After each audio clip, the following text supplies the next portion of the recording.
সুপ্রিয় শিক্ষার্থী বন্ধুরা, সোহাগপুর পাইলট বালিকা উচ্চ বিদ্যালয়ে অনলাইন ক্লাসে আমি দেবাশিস কুমার সরকার তোমাদের সামনে আবারও হাজির হয়েছি।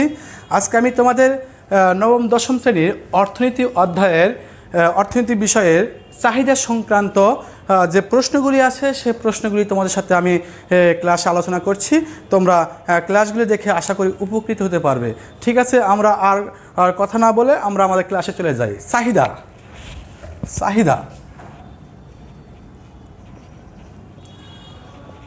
চাহিদা কি? চাহিদা বলতে সাধারণত আমরা জানি যে কোনো কিছু পাওয়াকেই চাহিদা বলে, কিন্তু অর্থনীতিতে কোনো কিছু পাওয়াকে চাহিদা বলে না।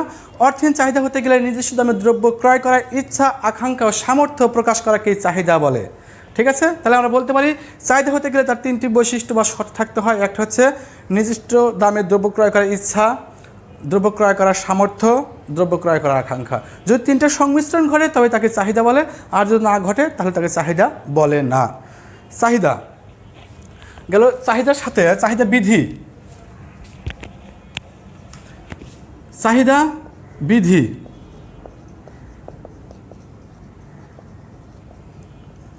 চাহিদা বিধি কি? চাহিদা বিধি বলতে বোঝানো হয়েছে অন্যান্য অবস্থা অপরিবর্তিত রেখে যখন দ্রব্যর দাম বাড়ে চাহিদা কমে এবং দাম কমলে চাহিদা বাড়ে, এরূপ বিষয় যখন নিয়মের মধ্যে দেখানো হয় তখন তাকে চাহিদা বিধি বলে। আমি আবার বলছি, অন্যান্য অবস্থা অপরিবর্তিত রেখে দ্রব্যর দাম বাড়লে চাহিদা কমে, দাম কমলে চাহিদা বাড়ে, এরূপ বিষয় যখন নিয়মের মধ্যে দেখানো হয় তখন তাকে চাহিদা বিধি বলে। এখন কোশ্চেন হতে পারে যে অন্যান্য অবস্থা কি বোঝায়? অন্যান্য অবস্থা কি? ক্রেতার আয়, রুচি পছন্দ, বিকল্প দ্রব্যের দাম স্থির, বিকল্প দ্রব্যের দাম স্থির, সময় স্থির, তারপরে আছে বিজ্ঞাপন ব্যয় স্থির, বিজ্ঞাপন ব্যয় স্থির ইত্যাদি। এইগুলি অন্যান্য অবস্থা। যদি দ্রব্যর দাম বাড়ে সেক্ষেত্রে যদি আয়ও বাড়ে তাহলে কিন্তু চাহিদা বিধি কার্যকর হবে না। সেই জন্য বলছে এইগুলি স্থির থাকবে। যদি এইগুলি স্থির থাকে সেক্ষেত্রে দাম বাড়লে চাহিদা পরিমাণ কমবে, আর যদি দাম কমে তাহলে চাহিদা পরিমাণ বাড়বে। কিন্তু এক্ষেত্রে যদি দাম বাড়ার পাশাপাশি আয় বাড়ে তাহলে চাহিদা বিধি কার্যকর হবে না।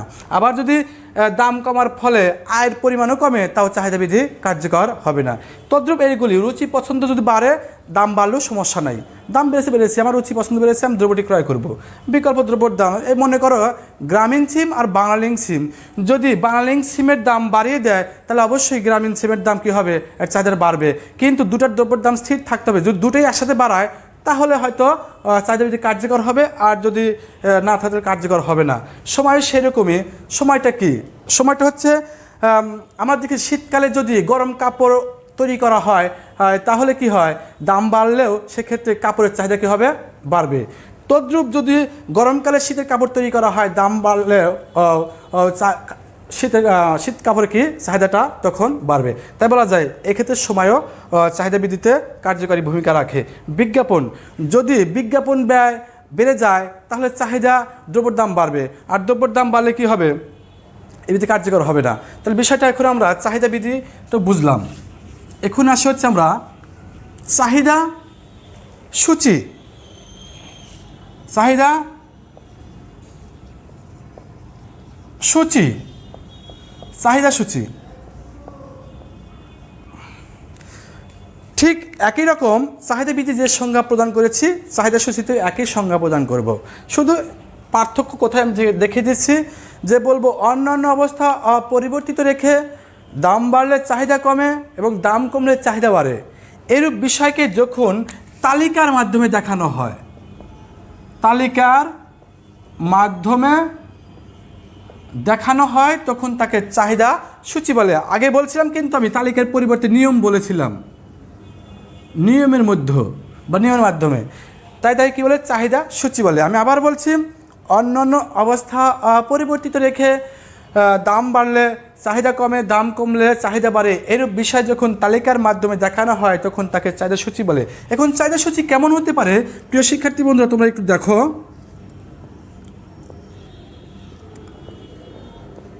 দাম পি, পরিমাণ কিউ, 1 2 3, 10 টাকা, 8 টাকা, 6 টাকা। আমরা দেখেছি দাম যখন 1 টাকা তখন চাঁদের পরিমাণ ছিল 10 একক। দাম বেড়ে যখন 2 টাকা হয়েছে তখন চাঁদের পরিমাণ কমে কিন্তু আমার 8 একক হয়েছে। যেহেতু দাম বেড়েছে সেহেতু চাঁদের পরিমাণটা কমে গেছে। দাম বেড়ে যখন আরও বেশি 3 টাকা হয়েছে তখন চাঁদের পরিমাণ কমে কিন্তু 6 একক হয়েছে। অর্থাৎ বলা যায় কি, এক্ষেত্রে দাম বাড়লে চাহিদার পরিমাণ কমবে আর দাম কমলে চাহিদার পরিমাণ বাড়বে। এখন আসি চাহিদা রেখা। চাহিদা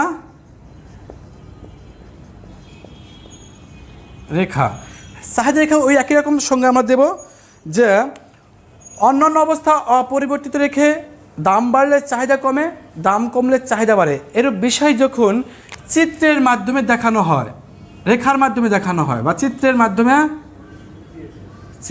মাধ্যমে দেখানো হয় তখন তাকে বলে চাহিদা রেখা। বিষয়টা আমি আবার বলছি, অন্যান্য অবস্থা অপরিবর্তিত রেখে দাম বাড়লে চাহিদা কমে আর দাম কমলে চাহিদা বাড়ে, দাম বাড়লে চাহিদা কমে, দাম কমলে চাহিদা বাড়ে, এরূপ বিষয় যখন চিত্রের মাধ্যমে দেখানো হয় তখন তাকে চাহিদা রেখা বলে। বিষয়টি আমরা চিত্রে দেখাতে পারি।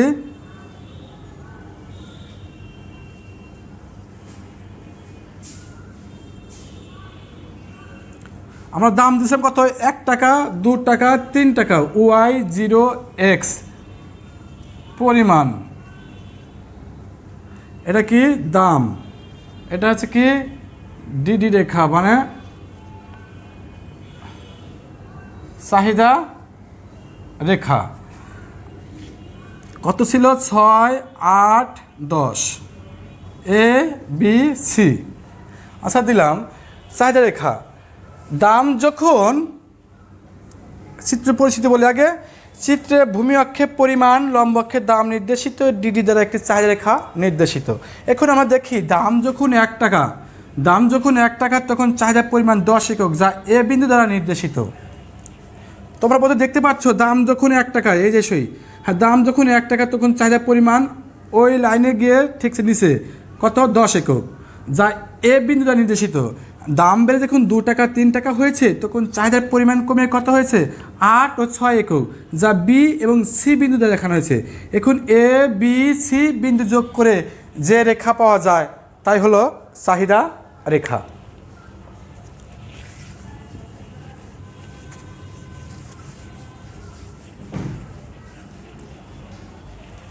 তাহলে এখন একটা প্রশ্ন, চাহিদা সূচি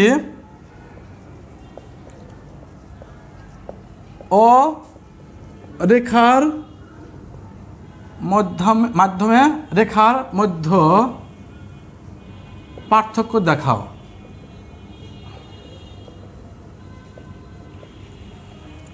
চাহিদার সূচি ও রেখার মধ্যে পার্থক্য দেখাও। এখন আমার চাহিদার সূচি যদি পার্থক্য দিই, 1 নম্বর দেবো সংজ্ঞা। চাহিদার সূচি কাকে বলে এটা বলেছি, চাহিদা রেখা কাকে বলে এটাও বলেছি। তারপর বলতে পারি চাহিদার সূচি হচ্ছে চাহিদা বিধির গাণিতিক প্রকাশ আর চাহিদা রেখা হচ্ছে চাহিদা বিধির জ্যামিতিক প্রকাশ।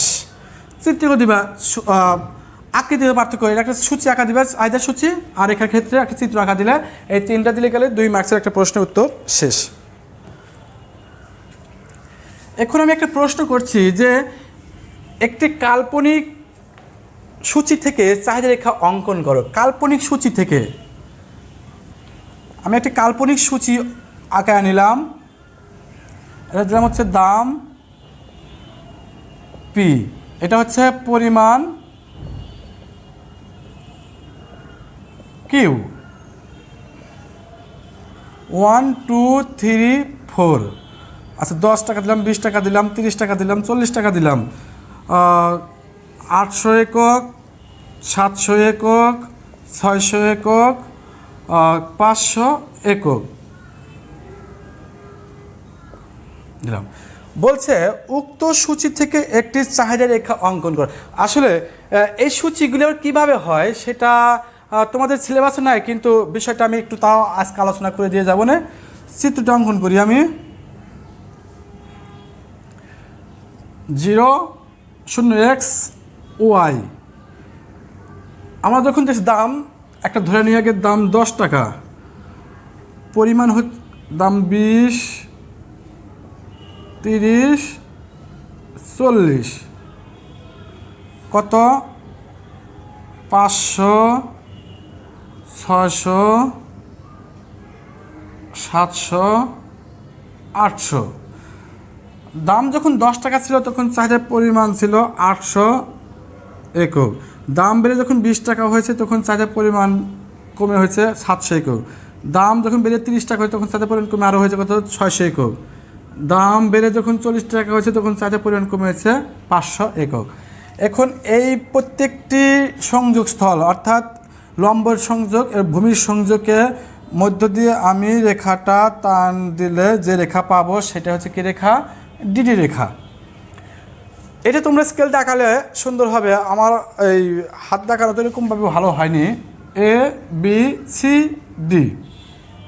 তো একটা টেকনিক আছে, তোমরা এই চিত্রটাকে সুন্দর করার জন্য তোমরা আগে লম্ব অক্ষ আঁকাইলা, ভূমি অক্ষ আঁকাবা, তারপর স্কেল দিয়ে এখন এই টান দিবে, অতিভুজের মতো দেখা যায়, এটা টান দিবা অর্থাৎ বা থেকে ডান দিকে নিম্নগামী করবা। করার পরে স্কেল ধরে ধরে তোমরা চিত্রটা টান দিয়ে আঁকায় দেবা, দেখতে পারবা যে চিত্রটা অনেক সুন্দর দেখাবে। এটা হলো টেকনিক অর্থাৎ যাকে বলা হয় এর কৌশল, আর এটা হলো নিয়ম। এটা হচ্ছে নিয়মের ব্যাখ্যা, এটা হচ্ছে কৌশল। এখানে আমি 0 দিলাম, x দিলাম, y দিলাম, 10 20 30 40 500 600 700 800 A B C D D D. তাহলে দেখা যাচ্ছে কি এইটা চিত্র চাইতে এই চিত্র সুন্দর হয়েছে, কারণ এটা টেকনিক আর এটা হচ্ছে নিয়ম।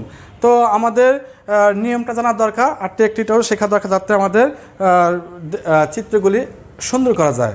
এখন চিত্রের ব্যাখ্যা আসি। নিচে পরিমাণ আর উপরে দাম। এরকম পরীক্ষায় প্রশ্ন আসে, গ নাম্বারের প্রশ্ন, যে সূচি থেকে চাহিদা রেখা অঙ্কন করো। সূচি থেকে প্রদত্ত চাহিদা রেখা অঙ্কন করো। আমরা এই সূচি থেকে চাহিদা রেখা অঙ্কন করলাম। বিষয়টা হচ্ছে এরকম, দাম যখন 10 টাকা তখন চাহিদার পরিমাণ 800 একক, যা এ বিন্দু দ্বারা নির্দেশিত। দাম বেড়ে যখন 20 টাকা 30 টাকা 40 টাকা হয়েছে তখন চাহিদার পরিমাণ কমে কত হয়েছে 700 600 500 একক, যা বি সি ডি বিন্দু দ্বারা দেখানো হয়েছে। এখন এ বি সি ডি বিন্দু যোগ করে যে রেখা পাওয়া যায় তাকেই বলে চাহিদা রেখা, যা বাম থেকে ডান দিকে নিম্নগামী। বাম থেকে ডান দিকে নিম্নগামী। কেন বাম থেকে ডান দিকে নিম্নগামী হয়েছে? কারণ দামের সাথে চাহিদা কী সম্পর্ক? বিপরীত সম্পর্ক। যেহেতু দাম বাড়লে চাহিদা কমে, দাম কমলে চাহিদা বাড়ে, এই সম্পর্কের কারণে চাহিদা রেখা বা থেকে ডান দিকে নিম্নগামী হয়েছে। আরও ব্যাখ্যা আছে, এটা এমনি হয়নি নিম্নগামী। যদি আমরা দেখা আয় প্রভাবের কারণে চাহিদা রেখা বা থেকে ডান দিকে নিম্নগামী, ক্রমহ্রাসমান প্রান্তিক উপযোগ বিধির কারণে চাহিদা রেখা বা থেকে ডান দিকে নিম্নগামী, পরিবর্তন প্রভাবের কারণে চাহিদা রেখা বা থেকে ডান দিকে নিম্নগামী, ঢালের কারণে চাহিদা রেখা বা থেকে ডান দিকে নিম্নগামী। কেন নিম্নগামী? ছোট্ট একটি যদিও কোশ্চেন থাকতেই পারে। এ মাইনাস বিপি, এ মানে একটা চাহিদা অপেক্ষক। আমরা জানি যে অপেক্ষকের চলকের পূর্বে মাইনাস চিহ্ন থাকে, সেটার মান ঋণাত্মক হয় এবং সেটা বা থেকে সেটা নিম্নগামী হয়। এটা আমরা যদি ঢাল করি D Q by DP, D by D A minus BP. বাকি যেহেতু চলকটা পি, এর হাতে পি নাই, এর সাথেও আমার যেহেতু এখানে পিটা চলক, সেহেতু এই চলকের পরিবর্তন ঘটবে, আমার স্থির মান বা ধ্রুবকের মান কোনো পরিবর্তন ঘটবে না। তাহলে আমরা কি বলতে পারি? এ মাইনাস বিপি। তাহলে এটা যদি অন্তরণ করি ডি এ অন, এটা হবে না, D minus B P 1 minus 1 by DP minus B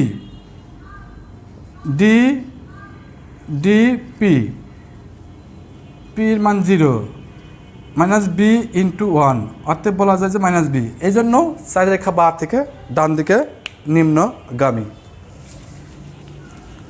তাহলে প্রিয় শিক্ষার্থী বন্ধুরা, আমরা চাহিদা রেখা একটি প্রদত্ত সূচি থেকে 4 রেখা অঙ্কন করলাম। এখন একটা প্রশ্ন, এটা খুব মোস্ট ইম্পর্টেন্ট একটা প্রশ্ন, সেটা হচ্ছে এটা সাধারণত ঘর নাম্বারের প্রশ্ন আসে যে অন্যান্য অবস্থা অপরিবর্তিত রেখে দাম বাড়লে চাহিদা রেখার কী ধরনের পরিবর্তন ঘটে? অন্যান্য অবস্থা অপরিবর্তিত রেখে দাম বাড়লে চাহিদা কিরূপ পরিবর্তন হয়? বিশ্লেষণ করো।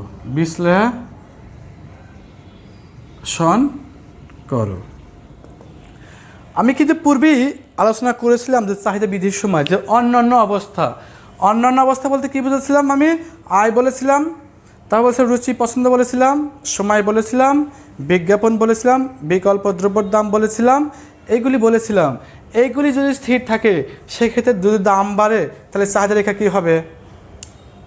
চাহিদার দাম বাড়লে কী হবে? চাহিদা রেখা কী হবে? চাহিদা কমবে। তাহলে এক্ষেত্রে চাহিদা রেখা কী ধরনের পরিবর্তন ঘটে দেখি আমরা বিষয়টা।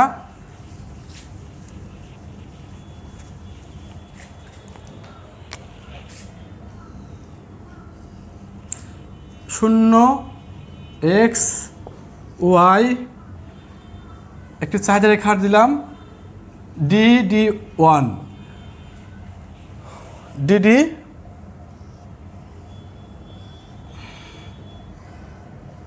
তিনটা দাম দিলাম হচ্ছে কত? 10, 20, 30, 300, 400, 500 বিন্দু দিলাম না। বলছি কি যে অন্যান্য অবস্থা অপরিবর্তিত রেখে দাম বাড়লে চাহিদার কিরূপ পরিবর্তন হয় বিশ্লেষণ করো। আমরা বিষয়টা দেখি। দাম যখন 10 টাকা ছিল তখন চাহিদার পরিমাণ ছিল 500 একক। দাম বেড়ে 20 টাকা 30 টাকা তখন চাহিদার পরিমাণ কমে 400 300 একক হয়েছে। এখন প্রশ্ন বলছে অন্যান্য অবস্থা অপরিবর্তিত, অর্থাৎ ক্রেতার আয়, রুচি পছন্দ, অভ্যাস, সময়, বিকল্প দ্রব্যের দাম, পরিবর্তক দ্রব্যের দাম ইত্যাদি স্থির আছে। তাই দাম বাড়লে কি হবে? চাহিদার পরিমাণটা কমবে। আমি আবার বলছি অন্যান্য অবস্থায় এগুলি স্থির থেকে যদি দাম বাড়ে তাহলে চাহিদা বৃদ্ধি কী ঘটবে? আমরা উত্তরটা লেখার পূর্বে আমরা লিখব, এভাবে লিখতে পারি আমরা যে অন্যান্য অবস্থা অপরিবর্তিত রেখে দাম বাড়লে চাহিদা বৃদ্ধি কার্যকর হবে। জ্ঞানমূলক প্রশ্ন এটা হয়ে গেল। যেহেতু আমাদের প্রয়োগমূলক প্রশ্ন, দক্ষতামূলক প্রশ্ন 4টি স্টেপ আছে, 4টা স্টেপের একটা স্টেপ হচ্ছে কি জ্ঞান। তাহলে আমরা প্রথমেই অ্যান্সার করতে পারি অন্যান্য অবস্থা অপরিবর্তিত রেখে দাম বাড়লে চাহিদা বৃদ্ধি কার্যকর হবে। কারণ আমরা জানি অন্যান্য অবস্থা অপরিবর্তিত রেখে দ্রব্যের দাম বাড়লে চাহিদার পরিমাণ কমে, দাম কমলে চাহিদার পরিমাণ বাড়ে। এর বিষয় যখন নিয়মে দেখানো হয় তখন তাকে চাহিদা বৃদ্ধি বলে। যেহেতু অন্যান্য অবস্থা সব স্থির আছে সেহেতু দাম বাড়লে কি হবে? চাহিদার পরিমাণ কমবে। তাহলে আমি পরবর্তী একটা চিত্র আঁকাই। দাম যখন বেড়ে 10 টাকা 20 টাকা হয়েছে তখন চাহিদার পরিমাণ কমে কত হয়েছে?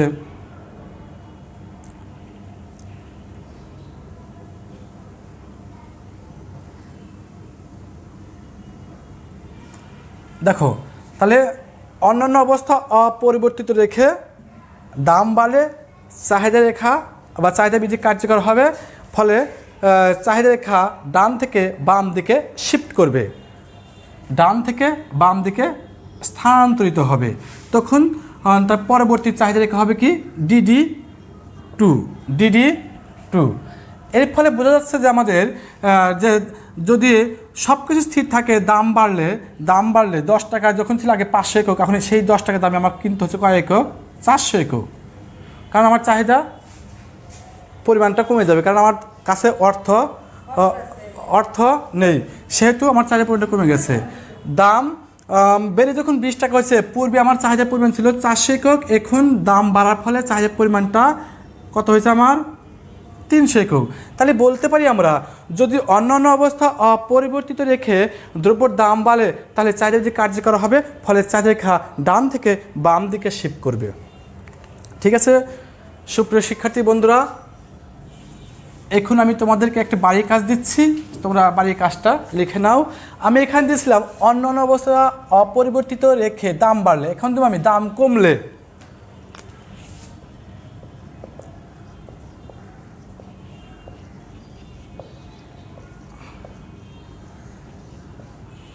দাম কমলে